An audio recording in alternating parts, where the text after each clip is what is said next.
Hello, everyone. Welcome to another episode of the Storytelling Journey, and welcome to this new studio. We tested this out last week, got a lot of great feedback.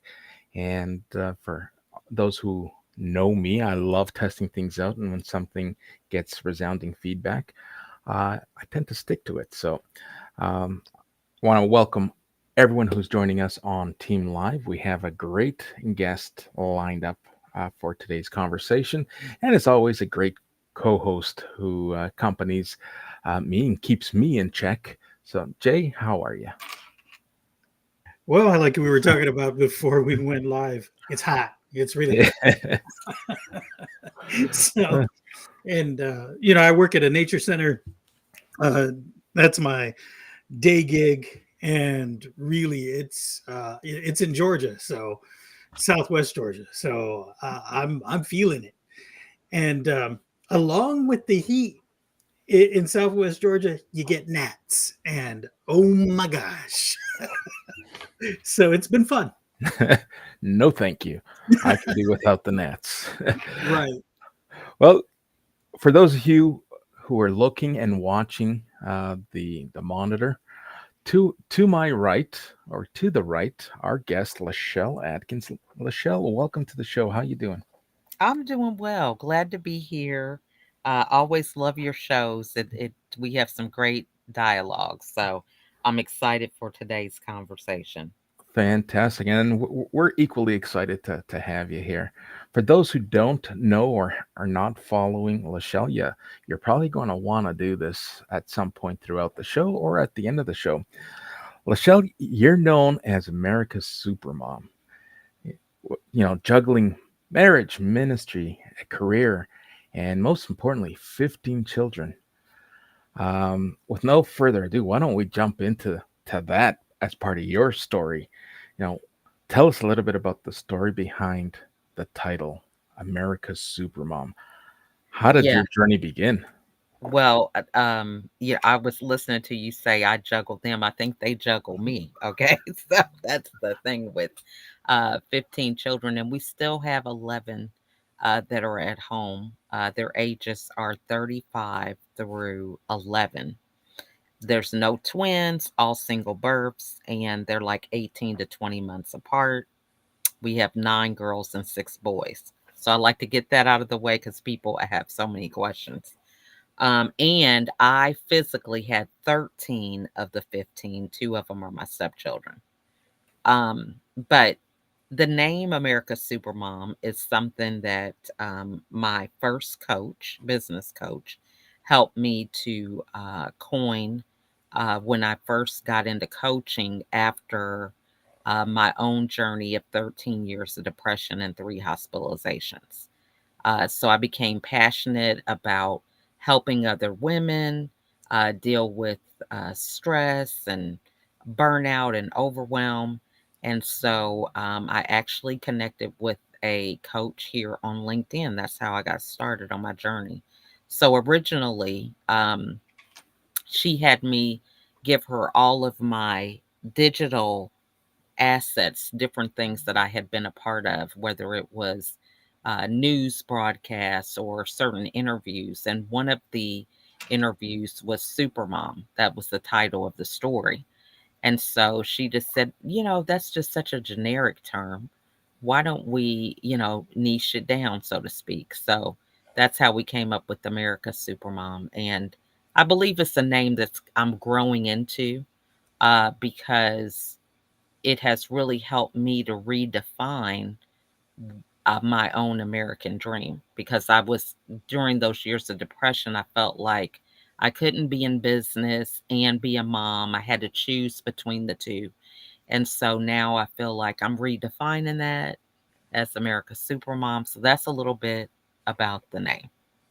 Fantastic, great background. Thanks for sharing that with us, Jay. As my wheels are always spinning, I'm always thinking, let's come up with a name for all of us. America's Supermom is taken, and it has a huge following.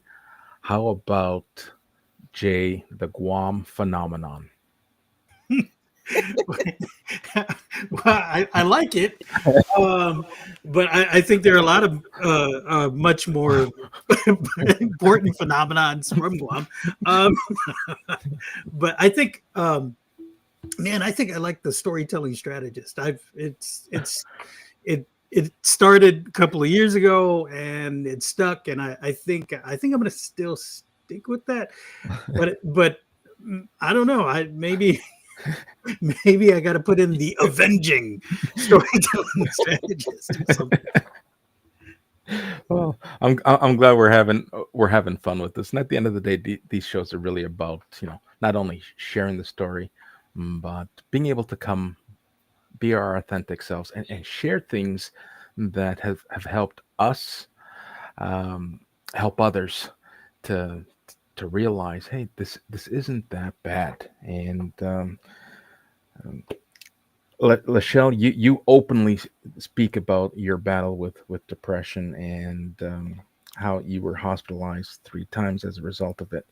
What was the turning point that helped you shift from that victim mindset to that victor mindset? I'm sure there's a great story and journey that you can share with our audience.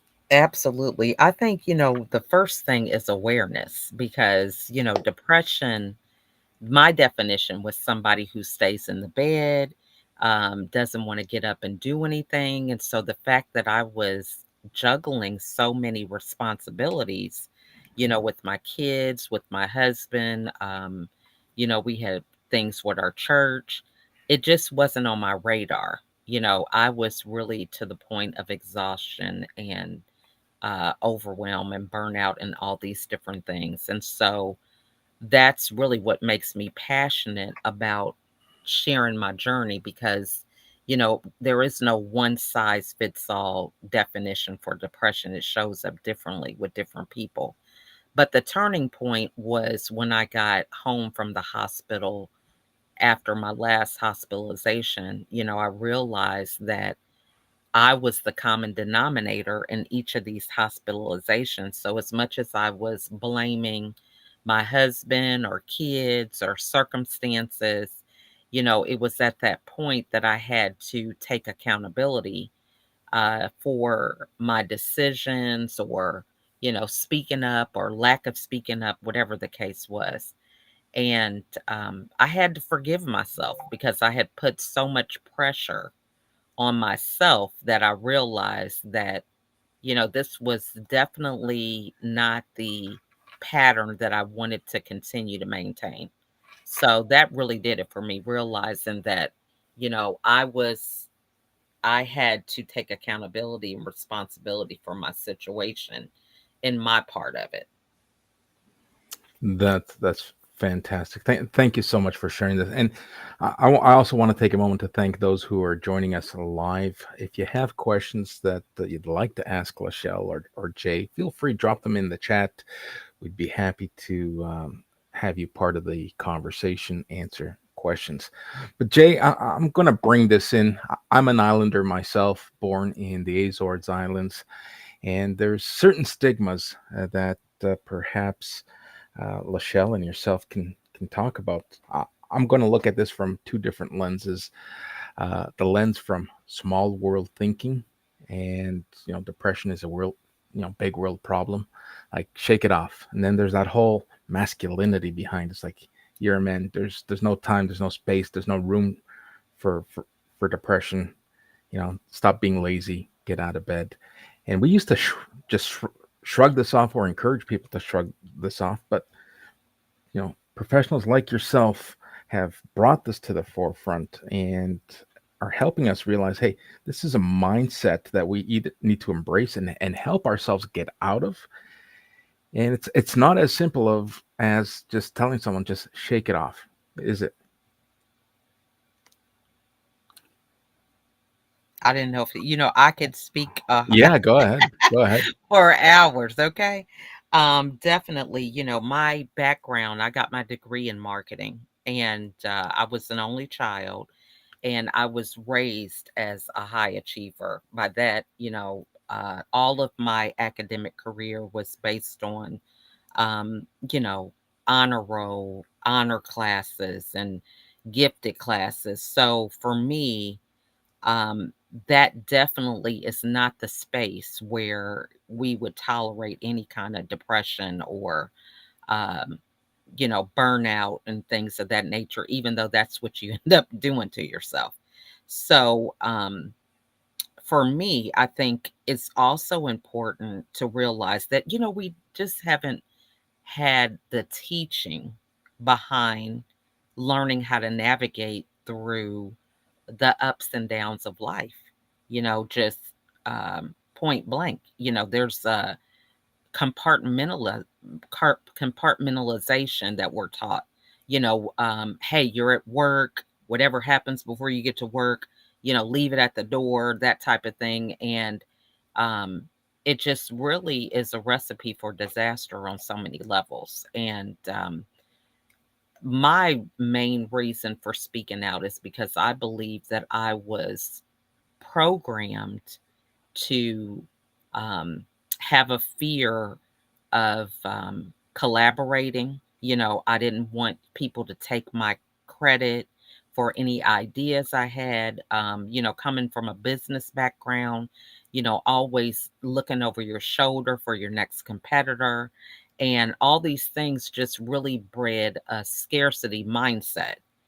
And I really had to learn how to unlearn that.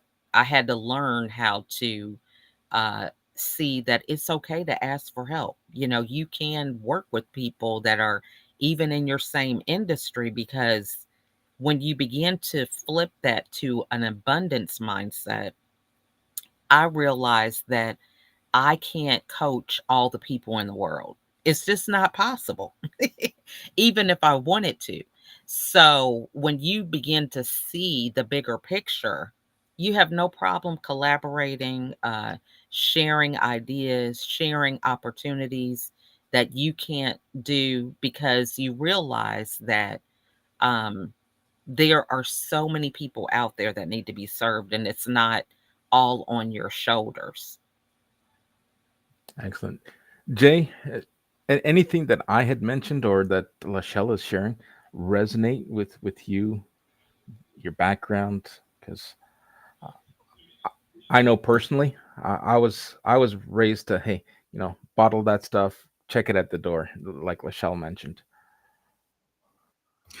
Oh man. Well, so yes, the culture that I grew up in, and um, understanding where all that comes from.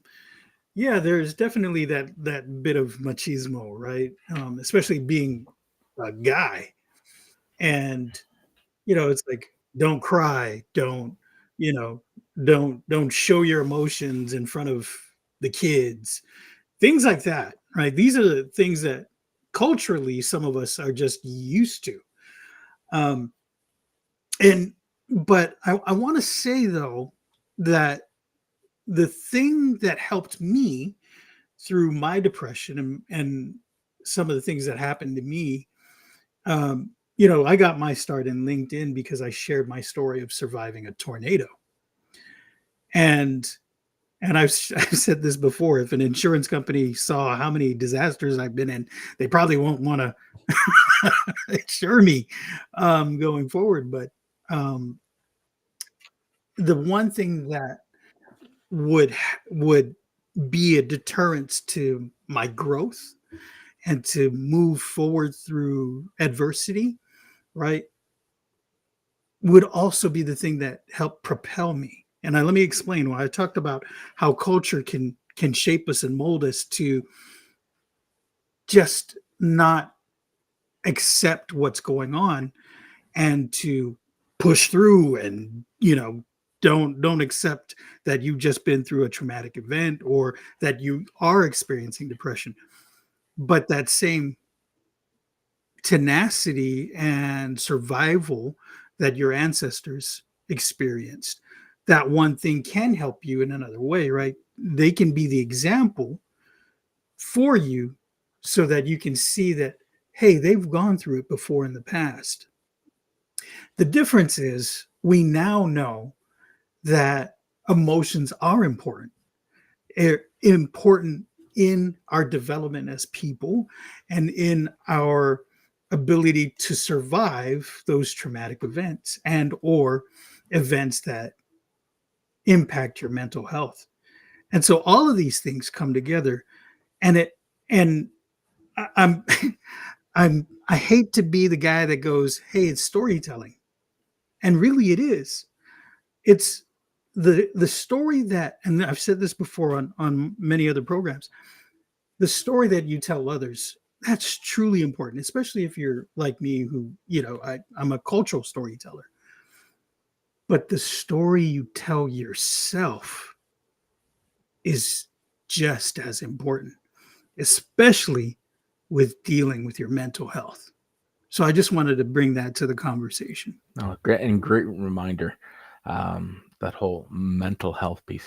Here's a little um, reality check. Here's a little part of my story, which I believe many of us in the same age demographic are probably finding themselves having to live through it. So I'm in a demographic where, you know, lucky for me, and I count my blessings, I still have my parents with me. But my parents are still in a time capsule. I always refer to a time capsule. They're fixated on how they were raised. And I almost feel that I need to be two different people, one in front of them to really keep that machismo. I'm the eldest of, my siblings, and I got to keep it together because I got to demonstrate and display a certain persona for the elders, where those of my age bracket, friends and family and children, nieces, that you can be your normal self. You can be that persona that has adapted to what's acceptable today. And with that, it's juggling the different mindsets. Uh, let's I'll ask the question, raise the question, and see if we can build a conversation around it.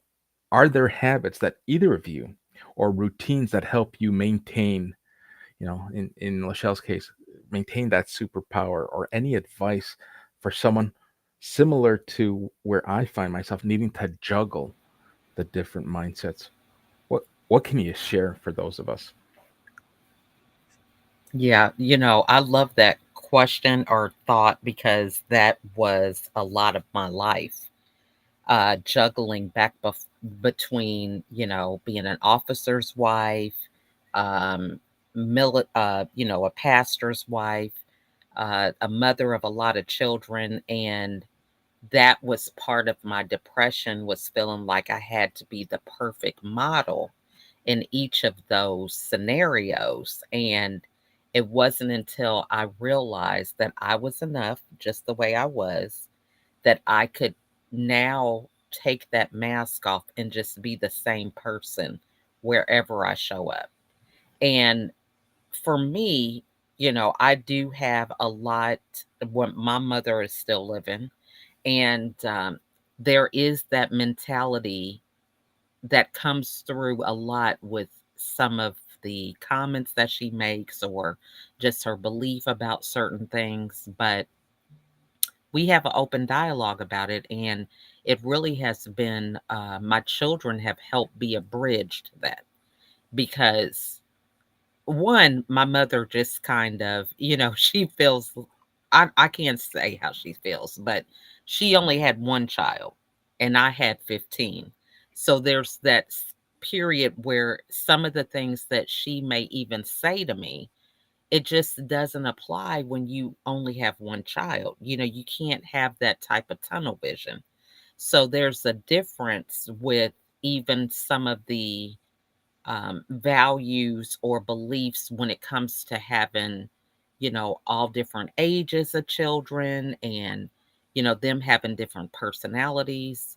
Um, so I think for me, the key to my success and elevation a lot with business and my personal life has been to reconcile with myself who I am, and be open and vulnerable about it, because we can model a newness that our parents can see, that they can begin to not be afraid of change.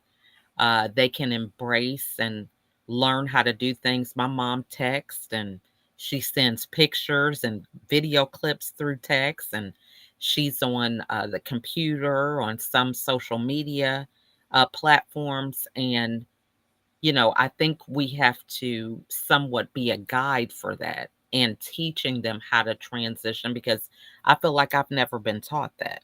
I've never been taught that of how to think out of the box or think out of your culture.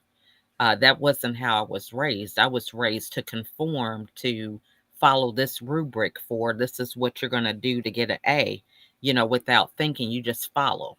So, there's a lot of that in my culture and a lot in my family dynamic that I think modeling and showing them how to do it and not being afraid is the best way to kind of turn the tide with that, so to Excellent speak. advice. Jay, any advice or comments, thoughts? Oh man, that's How much time do you got? it, right. Oh yeah, absolutely. Well, LaChelle really had a really wonderful point. And there are things that we now know as a society and as a people about how to better take care of ourselves, how to be more of an advocate for our health, both physical and mental. And I'm gonna get really personal and very vulnerable in this moment. So my dad has type 2 diabetes. And for many years, this guy, stubborn as all get out, right? I'm from an island. We have really good food. We make we make really good food. I'm at an age where I just want to enjoy my food. I don't care. And so that mentality is in the back of his mind. Now, fast forward a couple of years ago, I give him a call. He lives in Washington State, and it's, over video, and I'm looking at him, and all of a sudden he starts to, I see him glaze over. His eyes just, he's just looking off into the distance, and I'm like, hand the phone to Josh, who's my brother, and I'm like, Josh, what's going on with Dad? And I can now hear him in the background moaning, and I'm like, what's going on? He's like, he's not feeling good. He hasn't been feeling good for a couple of weeks now. And I was like, really? And here's the thing, that machismo thing, right? It there it is. I'm going to live my life. I'm going to do my thing, And I said, pan the camera back to Dad. Let me look at him for a second. And he's moaning and he's kind of rocking back and forth, trying to deal with pain. And I'm like, what's wrong? Anyway, long story short, because of his type 2 diabetes, he was having kidney failure, and nobody knew. And my dad is not going to be an advocate for himself, because that's not who he is. That's not him. And I had to tell my brothers and my sister who live there in Washington State to rally around him and to help him be more of an advocate for himself, and to speak up when something's wrong. And even though it's very obvious to many of us, he's moaning, he's rocking himself back and forth. My brother is not going to react because my dad's constantly saying, I'm fine. I just gotta, I'll just go to sleep and I'll be fine in the morning. He's not fine. Come to find out, after encouraging, and I'm using a nice word here, my siblings to take him to the hospital, his kidneys were at 5% functioning. And I broke down. I said, had I not just spent a little bit more time to look and see and hear and be an advocate for my father, who knows what could have happened. Now he's not, 100% right now, but he's better than he was a year or two ago.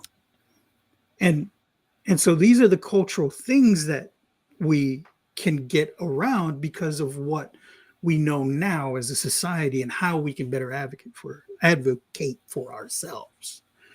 And it's again, it's that story, the story that we tell ourselves, the story that we tell others, things how we communicate is going to help us through those tough times and even the ongoing issues, because depression for some people doesn't go away, right? You continue to have to deal with issues and trauma over time. So yes, mindfulness and speaking up. Yeah, and it's we've come a long, long way from not sharing or helping others visualize our vulnerabilities. Yes, it still exists in the elders' generation. My dad, very similar, also suffering from a variety of age-related and dietary-related decisions that he's made throughout his life. But same idea. Yeah, you ask him, and he says, "No, no, everything's good." It's like, no, it's not. Let's go get you some medical attention because I can tell something isn't right. But kind of leads into the next phase of the conversation that I'd like to open to both of you. You touched on it. I believe it was Jay who touched on it. And self care. We talk about mindset. We talk about motivating ourselves to get through some of the obstacles, uh, but we need to define and understand the importance of self care, but also what's involved and how it helps us evolve over time. Because this isn't something that you set it and you forget it and you're fixed. Your depression, to your point, it sticks with you for life, and it's easy to get sucked back in. But self care is so important. What can you two share for our audience and just part of this conversation in terms of what works for you? What advice do you have when it comes to self care and keeping us uh, in check and keeping that level of awareness uh, not only available and visible to us, but to those around us who love us? Yeah, for me, self care, self love is a non negotiable. And I think for me, I had to understand that there's a difference between self love and self care because you could do all the things that, are quote unquote politically correct in terms of self care, but still not feel it. There's something missing there. So, the personal development piece of being able to truly look at myself in the mirror every day, meaning being honest about, my flaws or, the decisions that I make or consequences that I'm facing, from a place of love is the most important thing that I do every day. And I think I wouldn't say that you are always depressed. However, the depression is so deep rooted in so many areas that you're not aware of.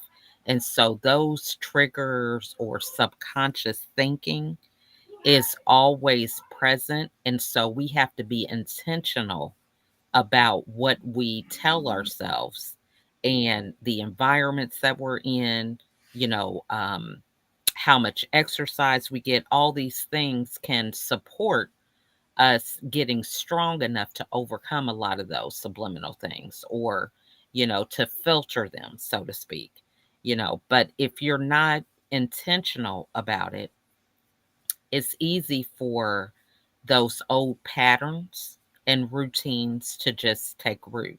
You can look up and, somebody makes a comment on your post and you could go down a downward spiral, of negative self-talk if that's something that you've done in the past.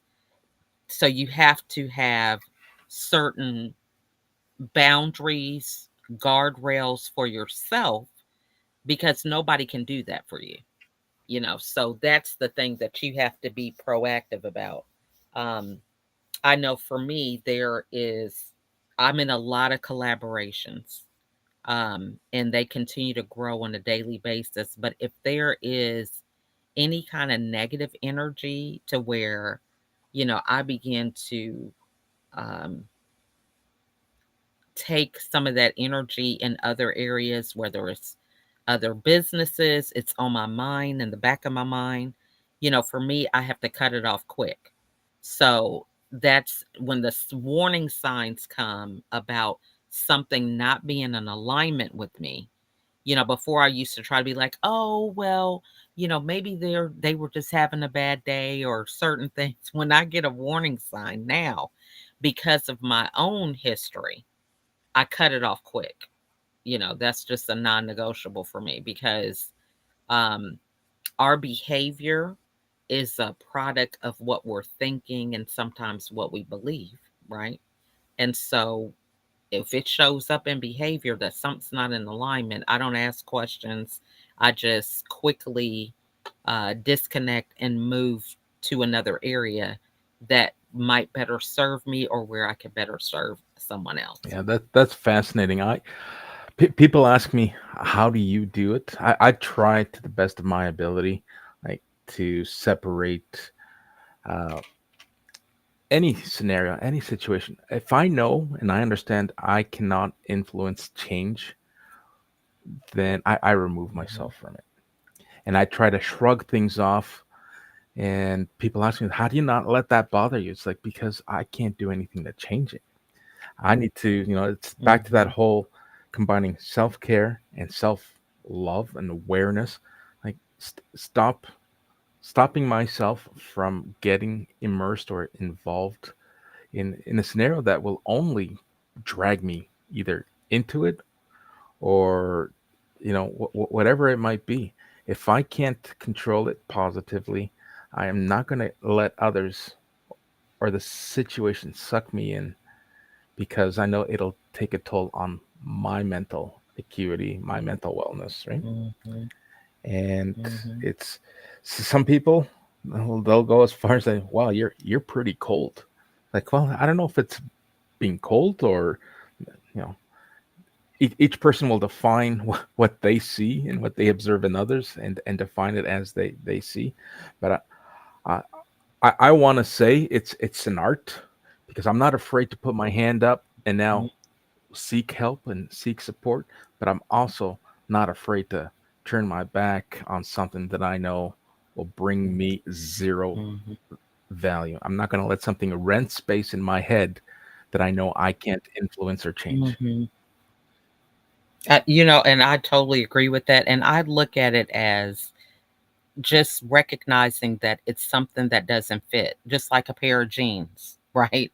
If I go into a department store, no matter how much I like them, and they don't fit, they don't fit. It's nothing personal. It's just they're That's right. not for me. And so I think even on our journey, we evolve, right? What might be for us today might not be for us next week, depending on the work that we're doing on ourselves. So I think, you know, being able to see that, having that self awareness is huge, because it definitely can help you avoid negative consequences and really damaging relationships in the future, because you're able to do it quick, before things can escalate.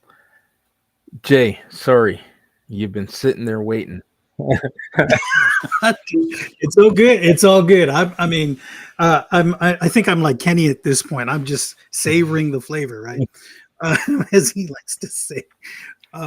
But really, it. What you're saying really resonates with me, and I'm gonna put it like this, and I'm going back to storytelling, right? Um, so my wife and I binge watched recently, and I haven't been able to do this in a while. But I did recently, and it was watching this program called Animal Kingdom. It's about a crime family and doing things that are just crazy. And I'm like, initially I was like, you know what, I don't want to watch this. And here's my thinking, and follow me because it really makes a point. I'm at the point in my life where I'm like, look, I've been through a lot of drama in my life. I don't need anybody's else to add to it. So that walking away thing is important, right? I don't want, don't suck me in. Listen, if you got something going on, go go with it. Do you need to handle that? But if I'm not at the center of that, I don't need to be anywhere near it, and I can walk away. And the same thing is true for watching these programs. It's like I don't know why people want to be involved in somebody else's.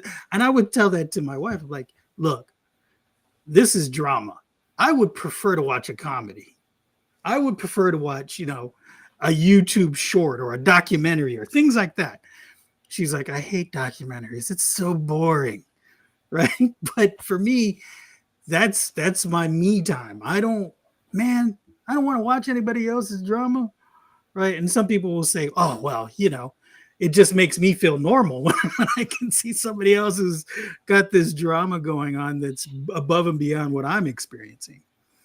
And so I get it, but you know, I'm making fun and light of a situation, but it's true. Save that drama for your mama. don't bring it to me. And if you do, I'm gonna step away. Don't get mad. That's just not for me anymore. I'll try to help you out. I'm not saying I'll ignore the situation and let you, falter and flail. But at the same time, if it's something that's going to be a detriment to me and my mental health, I'm going to steer you in the right direction for somebody to help you out. Yeah, and that's the best that we can do. If we can guide someone to whether it's a professional, whether it's a resource, here's probably the best avenue where you might find help and support. Great. I'm all for that. I will drop what I'm doing to help someone. But Oli adds, and it's a great comment. We can't influence change for others. Uh, we need to model it for ourselves and inspire others to do the same. But at the end of the day, we cannot change others, and that is true. And I'm saying this as a stubborn person. People who try to change my ideology, my way of thinking. It's like, hey, you know what? You need to soften up. You're so cold hearted when you just the way you say some of these things. Like, well, there's no changing my mind. I will help someone. I will go to the ends of the earth for someone who asks, but I won't. If I can't influence change, then I'll be the first to put up my hand and say, I can't help. I don't want to be part of this. Don't want to be part of what's cooking here, because it just has no room in my wheelhouse. So now, with that, let's talk a little bit about, or jump into the next phase of this conversation. We talk about a lot of great things, but we do what we do and we say what we say because we have a purpose and we have a passion, and how we help others or how we help ourselves varies. Um, and that's what I love about LinkedIn. You can come on here and listen to or read 10 different posts from 10 different creators and then 10 different audience members, and learn something new, something different from everyone's story, everyone's journey. But LaChelle, you created a coaching program around your journey, and you called it Fresh Start. Is that still alive and well? Can you talk about that? Yes, yes, it is. I feel like I was my first client, right? Going back and reflecting, because, just like you said, it's hard to model for others what you haven't done yourself. It just doesn't work like that. And we have a lot of smoke and mirrors when it comes to social media and post and, you know, get rich quick ideals and things of that nature, you know. Um, but the fresh start is the five pillars that I feel are very impactful in my journey, overcoming depression and maintaining a life depression free.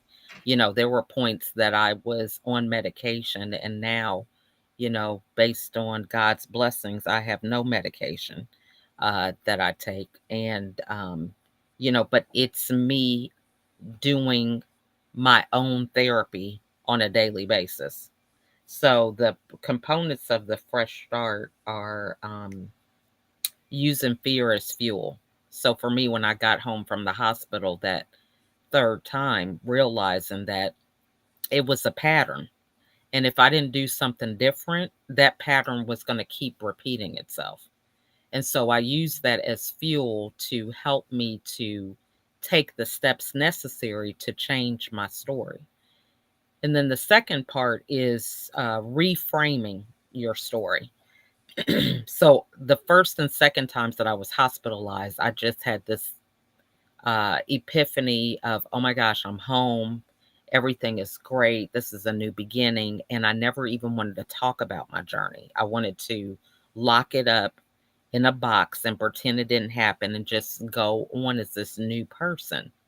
But after the third hospitalization, I realized that it was those experiences that helped me to get to where I was today. And it's part of my journey. So I use the example, you wouldn't just cut off your arm because it had a story with it. You know, you want to figure out how you're going to navigate with your arm. What are some things that you can learn from whatever that injury was or whatever, so that you could still be whole? So that's where the reframe came to, where um, I began to forgive myself, started to learn how to love myself and give myself grace and patience over some of the decisions that I was making in the past, a lot of it as a result of trying to be all things to all people, right? Um, I read the book, The Four Agreements, and I really learned a lot about myself and how no one told me to make these decisions that I made. I did those on my own. And then I wanted to blame other people for how it turned out. So I had to learn to reframe that story of depression. The next one was it envisioning and educating about my success. I had vision boards, they were screensavers, things on my phone, because part of the challenge, I believe, with depression and overcoming some of these things is that when I got home, I still had the same house, same car, same family, same a lot of things. And so I had to have a different vision that I had to focus on every day so that I could not depend on my family or circumstances to dictate my growth. I had to keep my eyes focused on where I was heading, and which led to the next thing, which was a support group or tribe. So I had to learn to surround myself with people who saw and where I was headed, so they could do the things to help me to grow. And then I could be in a space of grace with my family, not expecting them to uh, expect this transformation overnight, or me expecting them to transform overnight. It allowed me to have the consistency at home by having a support group that pretty much nurtured me. And then the last element is healing and realizing that healing is forever. So if we have someone who has a physical injury to their leg, it could show up differently. One person might limp, another one might wear a brace, one might be on crutches, another might be in a wheelchair. So we can physically see those different ailments to the level that they are and have compassion on them, because we could see how bad the injury is. But when it comes to our mindset and internal injury, nobody can see that. So just being mindful that that's a process that's different for everybody, and it takes different time frames depending on the injury. And so we have to be conscious of that always and have compassion with other people. So that's the fresh start. Those are the five Yeah, components. the invisible disabilities, the invisible stories, those are they're so important. And thanks for sharing a little bit more about the fresh start. So it sounds to me, and I don't want to put words in your mouth, but when you share this with us, kind of has me thinking that you now help others uncover their own superpowers, right? And Amen. amen is right. And you know what, we're going to cue up the applause here because that deserves an applause. So kudos to you. Now it also leads me to think and suggest that the Fresh Start program helps people move from feeling stuck and invisible to being supported and respected, Hmm. right? So, Hmm. uh, Absolutely. And I think, what I work on doing is helping people have the courage to look at themselves in the mirror because we are already enough, and somehow, we've had these masks on or we've covered up certain things and we don't recognize our own value and worth. And so when you learn to really, stop being distracted, stop comparing yourself to other people, you realize the diamonds that are already in your own arsenal. And so just being able to hold space for other people to realize that. And that's a scary thing. I know for myself, I stayed busy doing a lot of things because I couldn't be by myself because I was my own bully. The negative talk, the voices around, you're not doing this right, this person's probably thinking this. It just, again, having you in a mental state of crazy. So I didn't want to sit with myself. I wanted to do all these things to validate my worth by the acts and services, and I was afraid to be by myself. But when I learned that that helped me to recognize my own superpower, you know, just it takes a special person to understand that journey to be able to hold that space for somebody else. that is beautiful. Listen, you said something that is now stuck with me, and if I need to share, if I need to share and give credit to, fear is fuel. That is beautiful. Jay, what fuels you? Is it fear? Is it something else? Oh, what fuels me? Well, family, family and culture. Because I'm in diaspora, right? I'm no longer at home, the land of my people, right, so to speak. And it sounds kind of almost poetic, but really, it's when you miss something like that, when you miss being at home and you're nostalgic about the times when you were a kid and all of those things, right? Those are things that can help you with helping others, right? How those times that taught you to be who you are as an adult, all of those things, those stories you can share with others so that they can grow in their space and in their time. Um, so that fuels me. Um, Being able to help others tell their story and to help people realize that their story is important. And there are so many people out there, and you hear it a lot, especially like on LinkedIn events. Oh, my story, you don't want to hear my story. Yes, we do. Yes, we do. Your story is just as important as anyone else's. And when you come to realize that, right, there's a power. You're talking about a superpower, LaChelle, and I really agree. When you realize that your story is just as important as anyone else's, then you're going to really truly harness the power within. You have something in you that you've grown, that you've cultivated, that you've nurtured in yourself. And you may not know it in this moment, at this time, but as you continue to look inwardly, because if you're listening to programs like this, if you're listening to people like us, then you are on that journey. You are on that path to being more mindful about your mental and your physical health. You know, when you ask me what fuels me, that fuels me, but my family fuels me. I don't want to be a disappointment to my wife, so I'm working hard.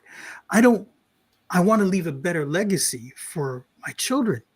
So I'm working extra hard, not just for that monetary gain, but also for the betterment of myself and the betterment of my family. And it's so, you know, a lot of us grew up in the time where, you know, we all heard the, hey, you got to have a nice SUV and, you know, the white picket fence and, you know, 2.5 children.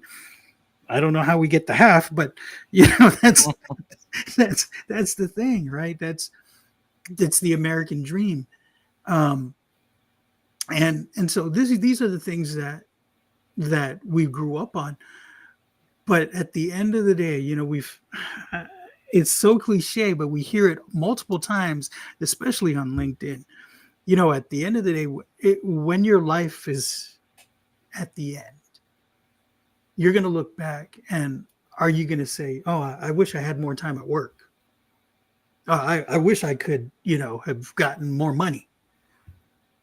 A lot of times what people say at the end, and this is documented and its studies have shown this, a lot of them, the regret is I didn't spend enough time with family. I didn't have enough experiences with my family. We didn't do enough cookouts. We didn't share enough dinners. These are the things that matter the most. And recently, in speaking with my father-in-law, who suffered a stroke recently, you know, he's if you ever watch the movie 50 First Dates with Drew Barrymore, Mhm. that he's going through that. He can't remember what he ate for breakfast, literally, but he can remember 2 weeks ago or a month ago what happened, right? And so those moments become magnified and more meaningful, especially with an event like that. And so you take stock. And so, you know, these things, depression, physical fitness, what you eat, all of these things are going to help you with a better quality of life. And I think that's what we're talking about, to be able to have these experiences so that you can share and impact others, and most importantly, yourself. Yeah, that emotional component can't be replaced. You're absolutely right. No one's going to at the end say, "Man, I wish I spent more time at work," or I wish I had more money to. It's all about what we wish we had done, opposed to what we wish we would have done more of.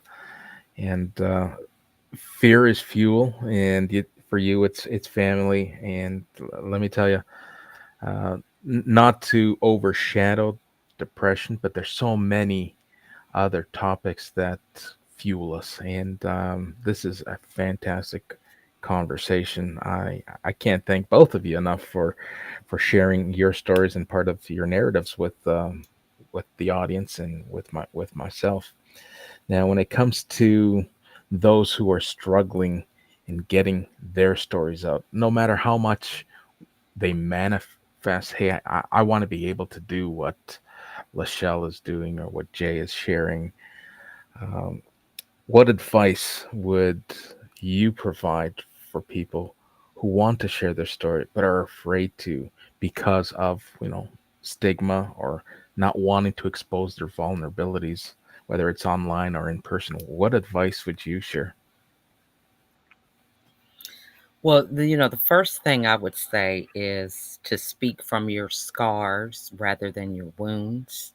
We have a lot of platforms like this where people feel the energy and they um, can be vulnerable, but then not have the support. I liken it to somebody operating on you. They open you up, but then they don't stitch you back up and get you ready for recovery. So you have to be careful around the places where you are vulnerable and exposed. So making sure that you're around somebody that you trust and that, is able to um, help you navigate through those things because they're not going to be able to take the journey with you. I always tell people that I'm a coach. So what that looks like is if you're a basketball player, I'm wearing coach attire. I'm not putting on a game uniform, swapping in and out of the game with you because you're hurt or something's going on. My role is to help you be at your best and share with you some of the distractions or some of the strategies that you need to look out for in order for you to be at your best in the game. So I think also understanding, why are you telling your story? There are maybe parts that you can begin the journey of sharing, but you don't have to share everything until you have closure around what that lesson was or um identifying clearly what you've learned so that you can help somebody else. Because we are speaking to teach people, you know so that they can really learn for themselves because there is no one size fits all, no, you know, formula or pill that we can all take and just make it all go away. So everybody's journey is different. And when we're going through the journey, we don't know what we don't know. So we may admit certain things, but as we keep on working on ourselves, we realize, oh my gosh, I was, clueless about this, or I was ignoring that because I didn't want to deal with it, and then later on, we find out that it was a problem because we just were not at a space of maturity to be able to handle being able to face that. So I would say, um, take your time, share what you feel comfortable sharing, and you don't have to do it all in a day. I think that's another thing. People think, oh my gosh, I just want this transformation. It is a journey, it's a marathon, it's not a one and done. You got to keep doing the work. You have to always be on guard about your environment and, revisiting your boundaries and things of that nature. So, it's not like, yeah, I can just share and everything's good. You just have to be prepared for what lies with that transparency, with feedback or different things that people give you as well. I mean, it's so many things. We could go a whole show with this when to share and now. Okay. I'll Listen, stop there. speak from your scars and not from your wounds. That is deep stuff. That y- just spoiler alert. I am going to quote that in tomorrow's repurposed content highlights from the show.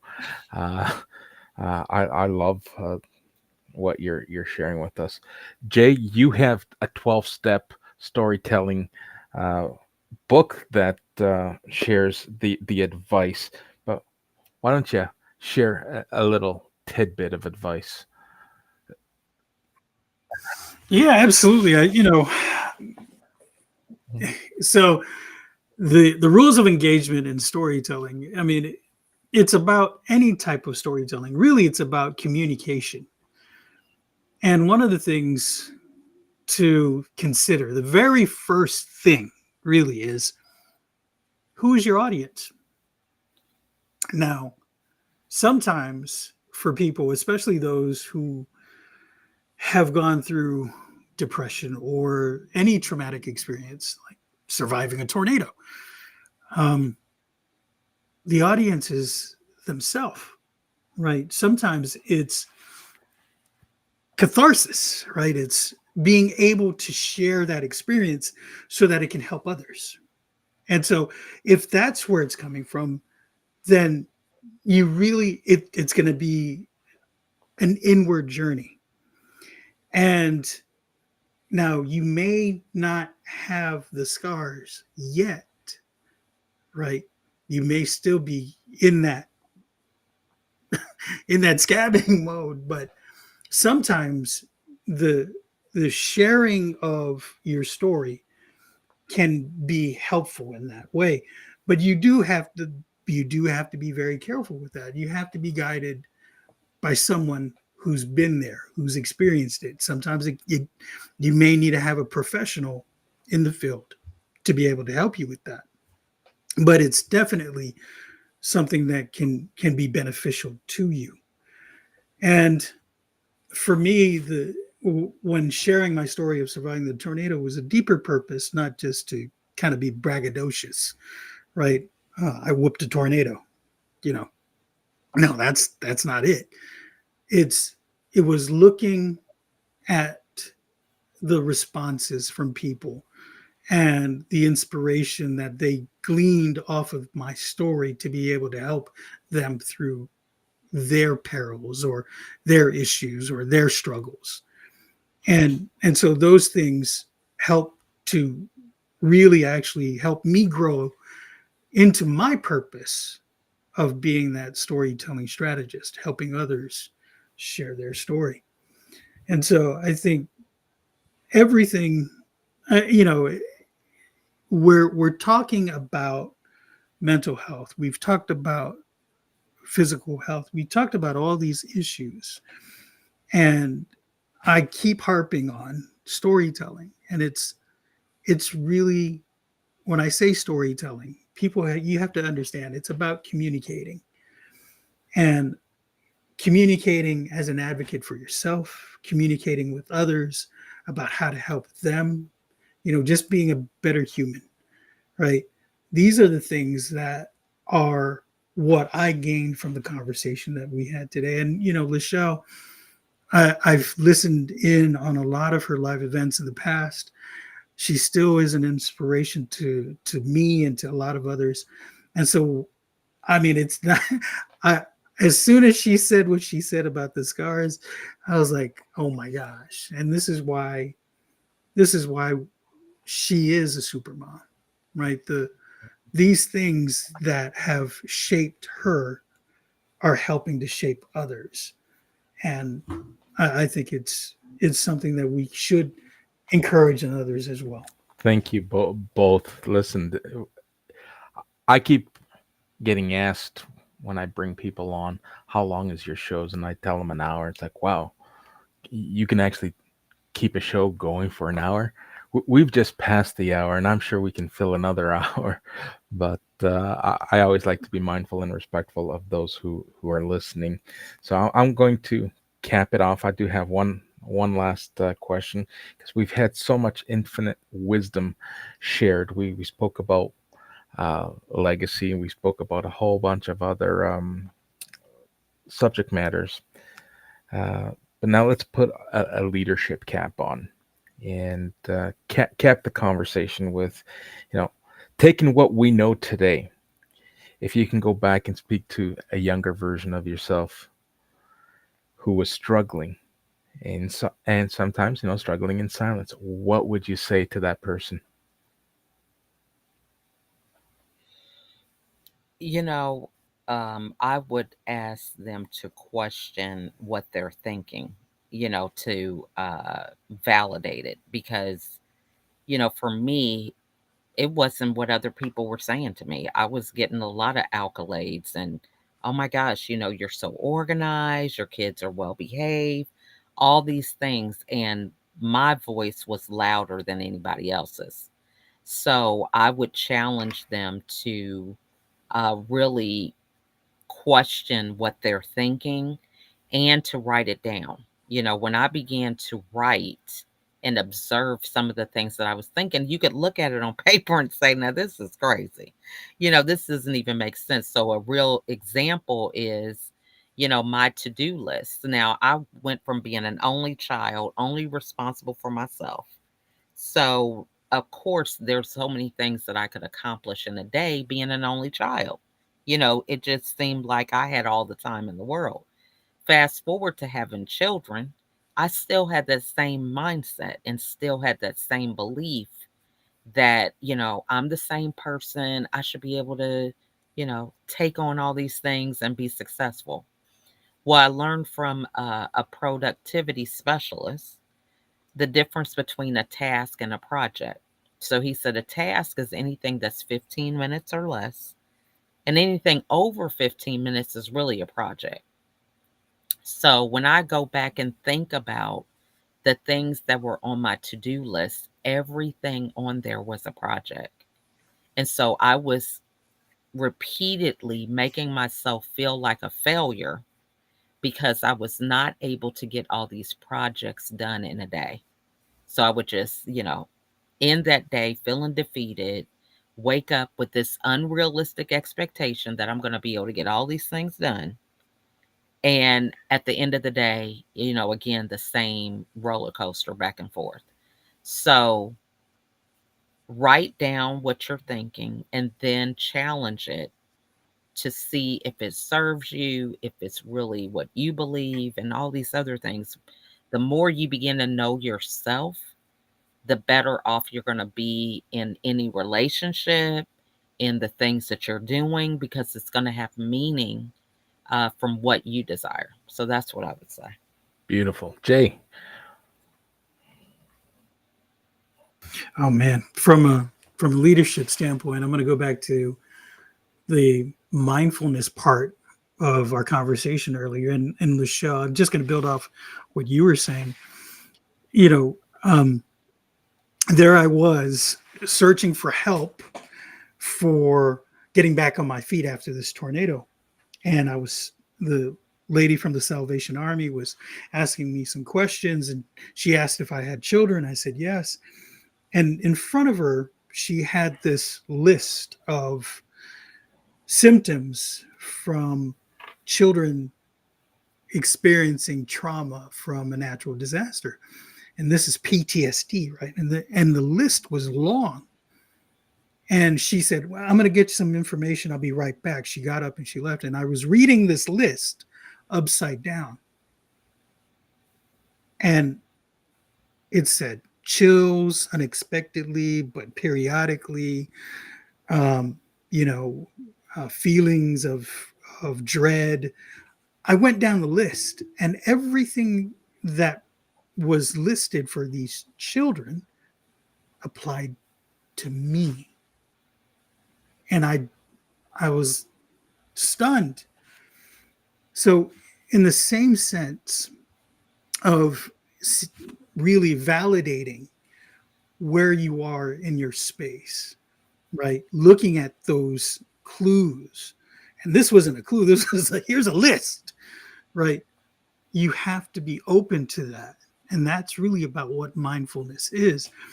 And then the other thing was a friend of mine said, and this is me after the tornado saying, hey, I'm okay, to a friend of mine. He says, okay, what are you doing? What steps are you taking? And he said, are you reaching out to anyone in your community to get help? And I said, you know what? No, I'm okay. I'm fine. There are other people out there who need help. And he was like, you just lost your entire home, your car, and you nearly lost your life. And I said, yeah. And I wasn't mindful of the situation I was in. And then I looked at my kids, and they were just running around, playing with their friends at the time. And at that moment, it hit me. And this is why my family is, my inspiration. It's my fuel, because it was looking at them and seeing, how am I going to help them I was thinking about myself in the moment. How am I going to be able to get past this? Go to work, do this, do that. Where am I going to get the car? Right. And then I was like, how am I going to get my kids to school? What clothes are they going to wear? These are the things that I had to be mindful of. And so the LaChelle had a really, really important point. The validation is all around us. And we have to just be open to that and see the signs. And in my case, it was my kids and an actual list. Beautiful. Wow. How do I top that? I don't think I can. Um, from a leadership perspective, here's my piece of advice. Don't do something just because it conforms with social adaptation. Uh, Focus on what's important to you, to your narrative, and more importantly, don't give up. Celebrate progression, no matter how small the milestone is that you've crossed. Celebrate it because that will keep your that'll be your fuel that moves you to the next milestone. Um, LaChelle, it was an honor. I really enjoyed this conversation. I'm looking at the chat and seeing a lot of great comments, all of which I'll be sure to go back and engage with. If we missed any questions, I'll be sure to circle back and bring my thoughts on those questions. Uh, Once again, thank you so much for joining us. Thank you for so much for giving us time of your busy schedule as America's supermom. Um, I'm going to shut up and let both of you take us home. Well, I just want to thank both of you for having me. This has been a wonderful opportunity to share from the heart. And I think that's important. You know, you don't have a lot of these conversations every day. And I value those because it really helps me to connect with real people. I enjoy talking about life with people because um, I feel that it's something that we can all benefit from. You know, when we have superficial conversation and, you know, all these different things that we could say, but it's not anything practical that people really can get value from and use. You know, I just don't have time for that. You know, I feel like as someone who has lost 13 years of my life in depression, you know, I can't get that time back, but I can be intentional about preventing other people from going down the same road and sharing, you know, authentically my story.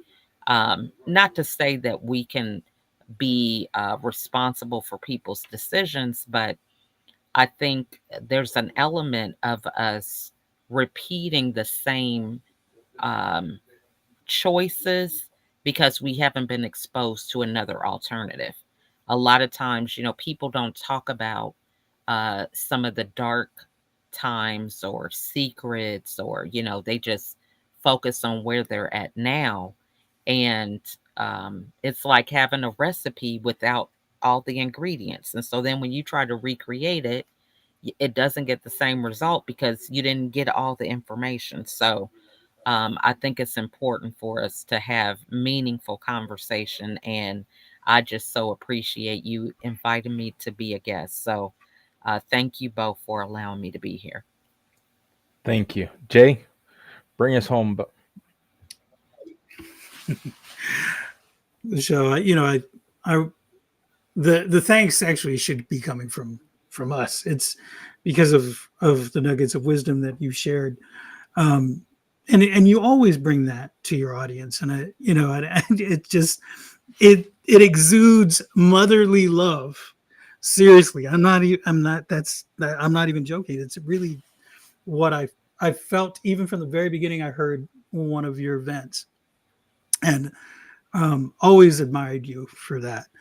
And there's a calm resolve in how you explain things to people. And it reminds me of an aunt who helped raise me. And so I guess that's what endears me to you. And I think we all have those people in our lives, right?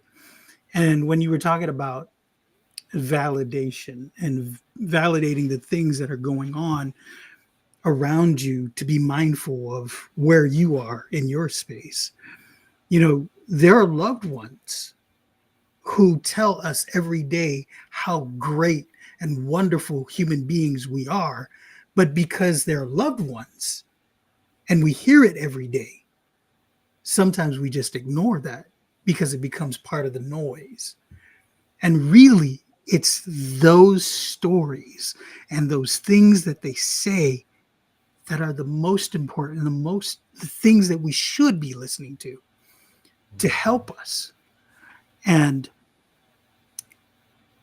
sometimes you do have to take it with a grain of salt. I do understand that.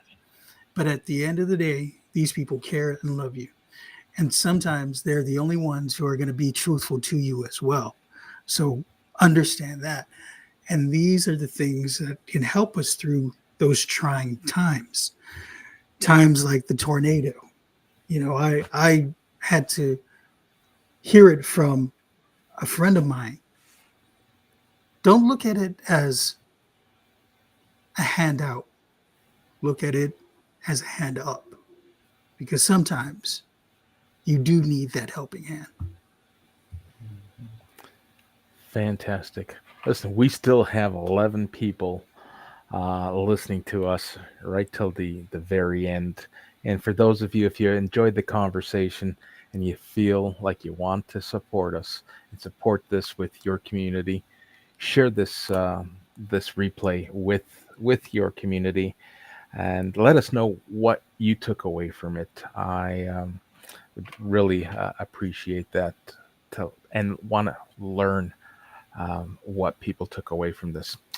All right, so we are well past the hour. I am going to close the room, cue up some music, and wherever you find yourself, if it's evening, morning, afternoon, have yourself a great rest of your day, and bye for now. Bye, everybody.